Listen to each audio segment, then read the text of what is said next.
Hi அஸ்ஸலாமு அலைக்கும் friends. இப்போ பார்த்தீங்கன்னா பச்சை மிளகாய் செடி தாங்க பார்க்க போகிறோம். பாருங்கள் எவ்வளோ பச்சை மிளகாய் செடி இருக்குதுன்ட்டு. பார்த்தீங்கன்னா இப்போ பாருங்கள், இது பச்சை கலரில் உள்ள மிளகாய், இது பார்த்தீங்கன்னா வெள்ளை கலரில் உள்ள மிளகா. எல்லாமே பறிச்சாச்சு. பாருங்கள் வெள்ளையாக இருக்குது பாருங்களேன். இந்த மிளகாயும் பாருங்களேன் பச்சையாக இருக்குது. இங்கே தான் இப்போ வெள்ளை மிளகா பறித்தேன். இதுக்கப்புறம் பார்த்தீங்கன்னா இங்கெல்லாம் பச்சை கலரில் உள்ள மிளகாய் தாங்க பறித்தேன். பார்த்தீங்கன்னா பாவக்காய் செடி இருக்குது.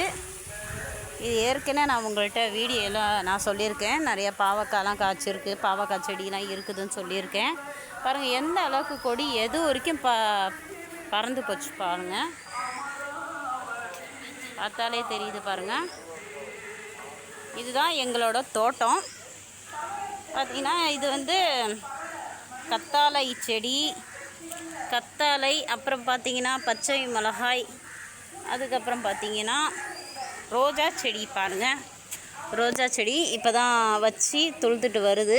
ரோஜா செடியெல்லாம் வாங்கி தண்ணி வேறு ரொம்ப ஓடிட்டுருக்கு. செடிங்களுக்காக தண்ணி ரொப்புனேன்.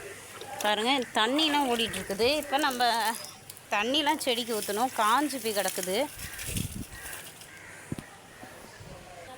இது செடிங்களுக்கு யூஸ் பண்ணுறது. இது செடிங்களுக்குள்ள உரம். இது தண்ணி ஊற்றி நல்லா நம்ம இந்த மாதிரி ஊற வச்சு நம்ம இந்தமாரி செடிங்களுக்கு போடலாங்க.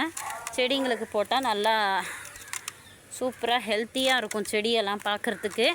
அதனால் நான் ரோஜா செடி எல்லாத்துலேயும் இதை கலந்துக்குவேன். அப்புறம் பார்த்திங்கன்னா தண்ணி தாங்க இல்லை, செடிங்களுக்கு தண்ணி ஊற்றுறேன். காஞ்சி போயிருக்குது. அடிக்கிற வெயிலுக்கு அவ்வளோ தண்ணி ஊற்றினாலும் இருக்க மாட்டேங்குதுங்க.